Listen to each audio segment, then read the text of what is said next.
to 6. Good morning. Good morning. Can I help you? Yes, I'd like to join the library. We're new to the district, you see. Certainly. Well, all we need is some sort of identification with your name and address on it. Oh dear. We just moved, you see, and everything has my old address. A driving license, perhaps? No, I don't drive. Your husband's would do. Yes, but his license will still have the old address on it. Perhaps you have a letter addressed to you at your new house. No, I'm afraid not. We've only been there a few days, you see, and no one's written to us yet. What about your bank book? That's just the same. Oh dear, and I did want to get some books out this weekend. We're going on holiday to relax after the move, you see, and I wanted to take something with me to read. Well, I'm sorry, but we can't possibly issue tickets without some form of identification. What about your passport? What? Oh, yes, how silly of me. I've just got a new one, and it does have our new address. I've just been to book our air ticket, so I have it on me. Well, that's all right. Your ticket will be ready soon. Okay, how many books am I allowed to take out? You can take 4 books out at a time, and you can also get 2 tickets to take out 3 magazines or periodicals. Newspapers, I'm afraid, can't be taken out. Oh, that's fine. Do you have a record library? Some libraries do, I know. Yes, we do. You have to pay a deposit of $5 in case you damage them, but that entitles you to take out 2 records at a time. That's good. Could you show me where your history and biography sections are, please? Yes, just over there to your right. If there's any particular book you want, you can look it up in the catalogue, which you'll find just around the corner. You can also find a touchscreen information service on level 2. Thank you. Oh, and how long am I allowed to keep the books for? Well, the normal loan period is 3 weeks, with 2 weeks extension. Oh dear. We're going away for 4 weeks. Can I renew them now? I'm afraid not. You must do that at the end of 3 weeks. I see. Thank you very much.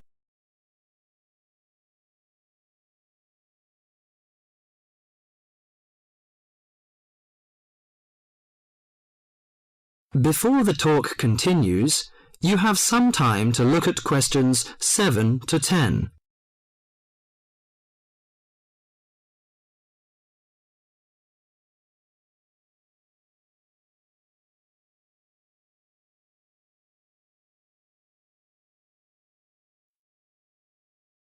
Now listen to the talk and answer the questions 7 to 10. Well, let's go into some details. Your name, please, madam? My name is Barbara. The surname is Cooper. It's spelt as Cooper. Fine. And what's your contact number? If we have new books coming, we can contact you in time. Good. You can call me on 723-6518, but it's better after 5 p.m. You know I have to work during the daytime. Do you need the office number? I don't think so. It's enough. Could you tell me the address? I lived in King Road, but of course you need my new address. It's 25 St. Mary Road, Hanwell. That's Hanwell. Is that right? Yes. Do you need the passport number? I just brought it with me. Here you are. Yes, thank you. The number of your passport is G57980942. OK, and your ticket is ready. The number is M930123. Thank you. Could I take a look around and check out some books? Of course, as you like.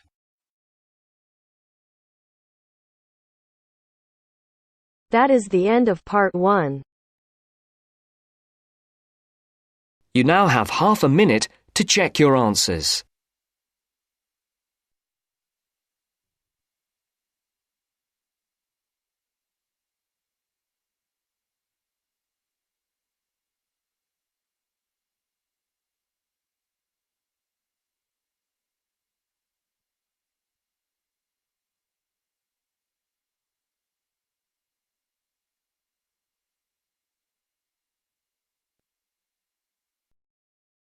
Now turns to part 2. Part 2. Listen to a man talking to a group of people at a weekend work conference in a hotel. First, look at questions 11 to 14.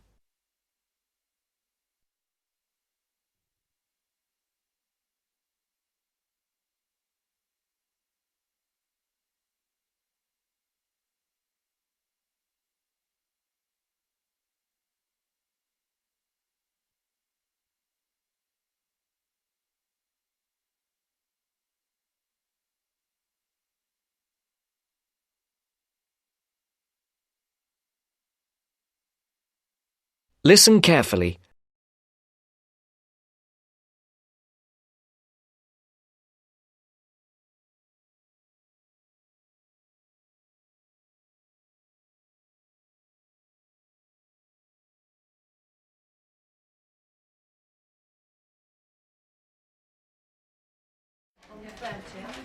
OK, can everyone listen again now, please?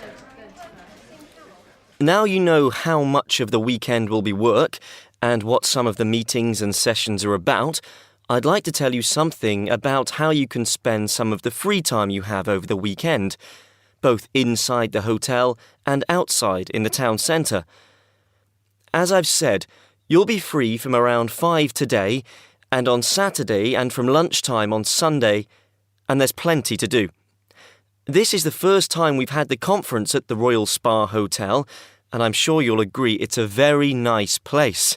Really, there's no need to leave the hotel at all if you don't want to, but I'm sure some of you will want to get out for a change of environment. OK, first, restaurants and bars.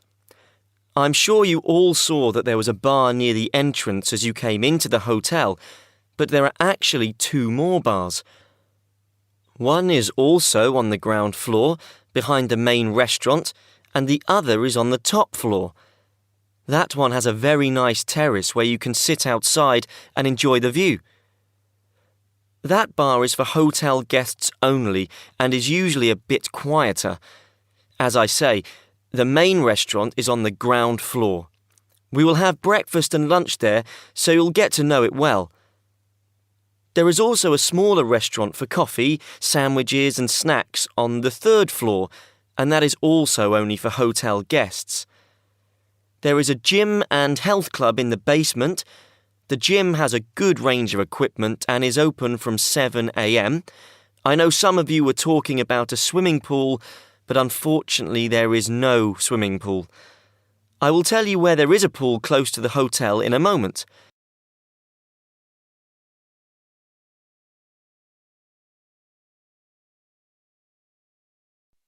Before the broadcast continues, look at questions 15 to 20.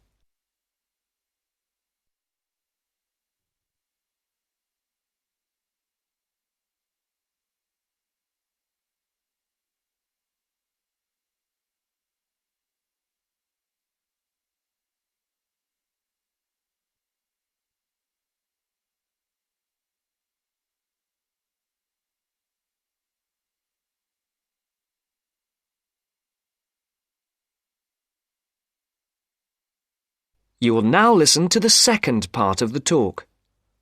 Now, I hope to see some of you around the hotel over the weekend, but I'm sure you will want to get out and see the town at some point. If you'd like to look at the map on the screen, I'll show the area around the hotel. There is a map of the town centre in your welcome pack too. OK, you can see the hotel here, in the middle of the map, and the main entrance here at the top, in Carlisle Street. OK, that swimming pool I promised to tell you about is here, in Cromwell Road. If you turn right out of the hotel, it's about 10 minutes up the road in the 3rd Street on the left. It's open until 7 p.m. and until 5 on Sunday. There's a very nice park here to the north, again about 10 minutes away. In the middle of the park is a boating lake, so if the weather's good on Sunday, it might be a nice way to relax. If you want to see a movie this evening or on Saturday night, the cinema is here, in the High Street. Come out of the hotel and turn left. The high street is only 3 minutes away. The cinema is here at the top of the street, next to a fairly large car park.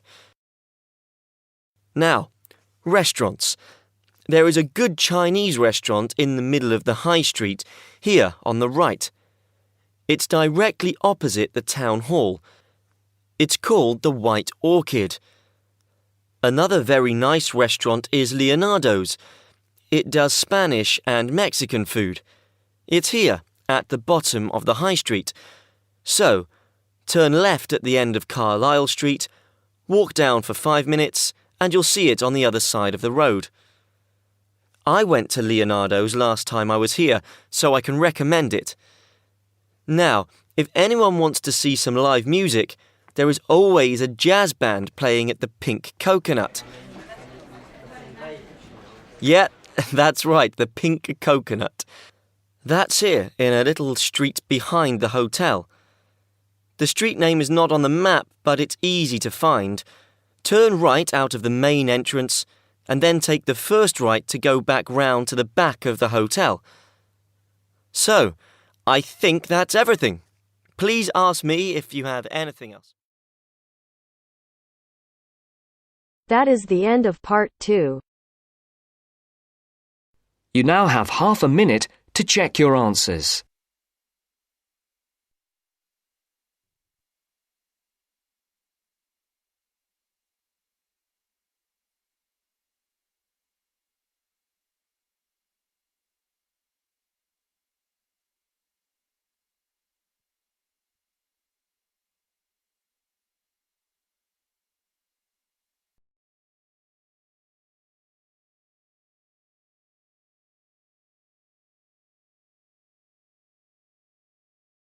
Now turns to part 3. Part 3. First, you have some time to look at questions 21 to 26.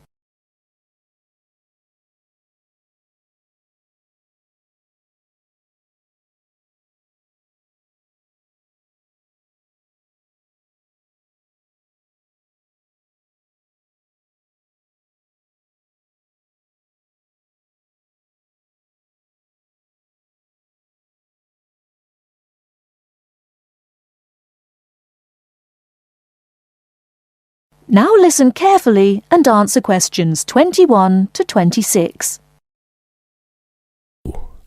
So, what was it like in your school then, Lynn? Well, South African schools are very different from schools in Australia. For a start, children don't start their schooling until they are 7, quite a bit later than schools in Australia. What about New Zealand, Gail? We're more like Australia. I can't believe children don't go to school until they are 7. When do the parents get any free time? Well, there's still the availability of kindergartens or play schools. It's just that formal education doesn't start until later. I don't think it's such a good idea for children to have to be too academic at such a young age. They should be able to just enjoy themselves. Well, yeah, but the first school children go to isn't really very academic. It's just an opportunity for children to learn a few basic social skills by playing and learning with other children. Yes, I'd agree with that. I guess being so close, Australian and New Zealand schools must be similar then. Well, I suppose they do share a lot of similarities, but there are also some differences. For example, children in New Zealand go through intermediate school, but in Australia there's only high school. That's right, isn't it, Pat? Yeah, I think so. What about South Africa, Lynn? Do you have an intermediate or high school? Oh, high school. And now the difference between Australian and New Zealand education is that although both countries have state schools and private schools, our private schools are very often run by religious groups, whereas New Zealand schools are secular. That's not true. There are quite a few religious schools in New Zealand. Oh, OK, maybe we are similar. Only a few South African schools have any religious connection, so I guess we're different. Most people go to state schools. Pat, is it true that some people from your country don't have to go to school at all? Well, that's partly true. Because of the geography of Australia, there are a lot of children who do not have access to schools, at least on a regular basis. Instead, they have a form of correspondence education, where the lessons are actually on the radio and the students send their work in by post. That way they get a lot of what they would if they were in the classroom, apart from the interaction. In New Zealand, not all students have to go to school either. Some parents have opted for homeschooling. Oh, is that like correspondence teaching? We don't really have that. Well, we do have correspondence schools, but homeschooling is different. With homeschooling, the parents teach the children and set them homework. They have to present a syllabus to their local education authority before they can do that, but it is becoming a more popular choice for some parents. I suppose it also suits parents' own commitments. I mean, they don't have to worry about collecting their children from school, and they can always teach over the weekend or in the evening if they want to. Is the school day normally quite long then? Not in New Zealand, but I think it can be in Australia. Yeah, that's right. I think Australia is unusual in that there are extracurricular activities which you have to go to.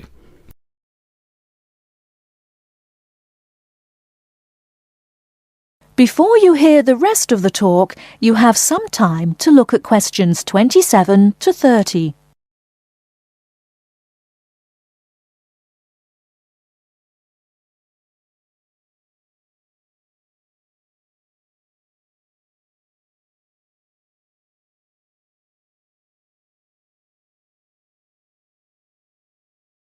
Now listen and answer questions 27 to 30. These are normally sport activities, but there are a few other options. We have activities after school for any student that is interested, but they aren't compulsory. What about in New Zealand, Gail? I had to do some sport every week.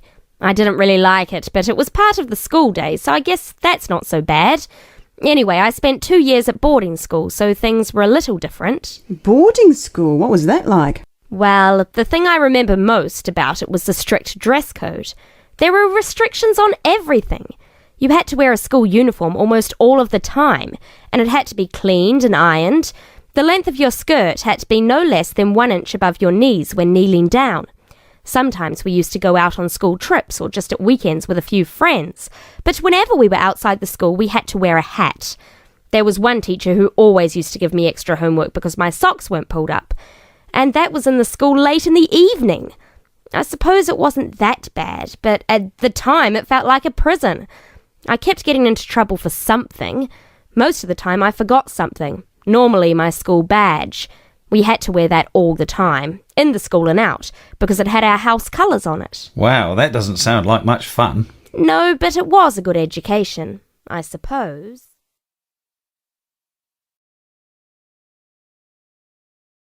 That is the end of part 3.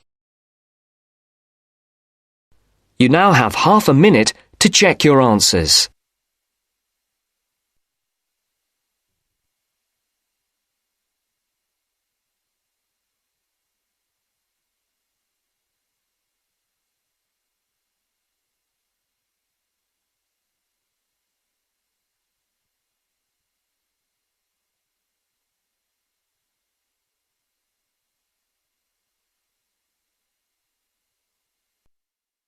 Now turns to part 4. Part 4. You are going to hear a lecture about the geographic information about Australia. You now have some time to read questions 31 to 40.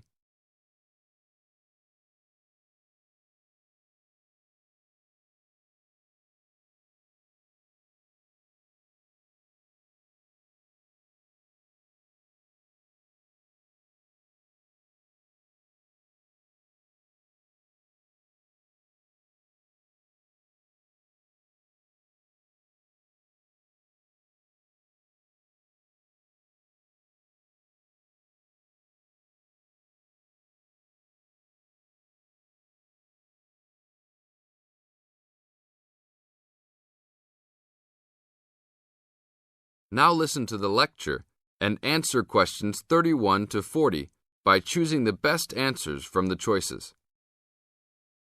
Good morning, everybody. We'll continue to look at Australia, and today look at one of its greatest natural challenges, water for the agricultural sector. As the only nation to occupy an entire continent, Australia has a unique environment, with much of it very flat and dry. One notable feature of the Australian continent is that it is the lowest of the continents. The average elevation is less than 300 metres, compared with the world's mean of 700 metres, and its highest mountain is only 2,228 metres, So, it is overall a very flat country. It is also dry. In fact, Australia is the driest, after Antarctica, of the continents.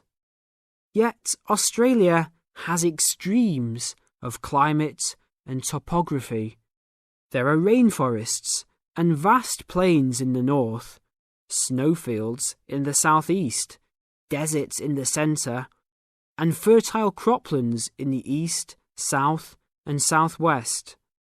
And Australia contains some of the wettest areas on Earth.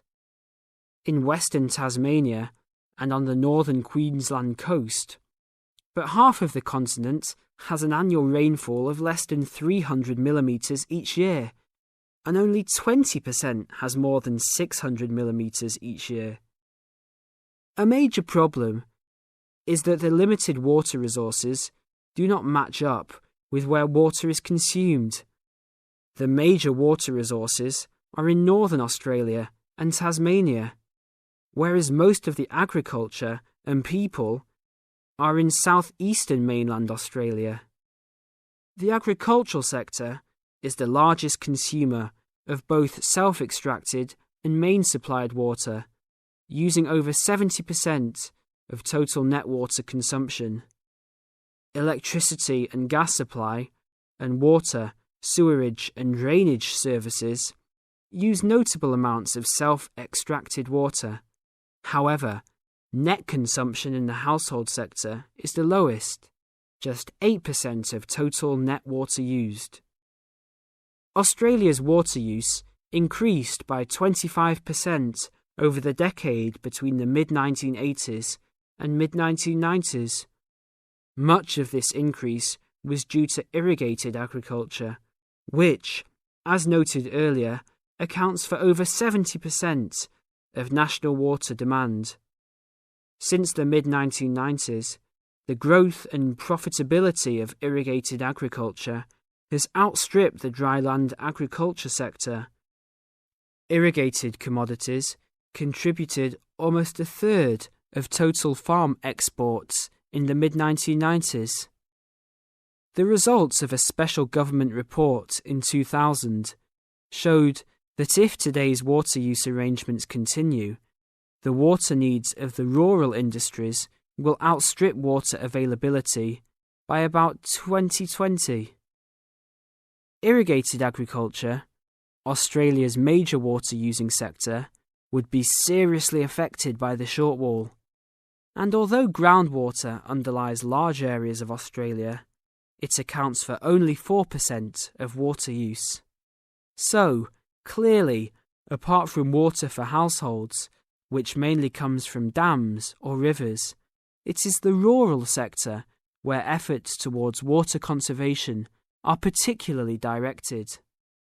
In this sector, the largest consumers of water are the meat and wool industries. One of the major problems in considering sustainable agriculture is the large amounts of irrigated water used to produce these products. Some of the crops, such as wheat, maize, and soybeans, also use a lot of water. Furthermore, many crops are grown in dry areas, where up to half the available water evaporates from the soil surface or seeps down too low into the ground for the plant roots to reach it. Well, that's all we have time for this morning. You will be able to do further study on this topic in the library, and I have a handout here with references for those who want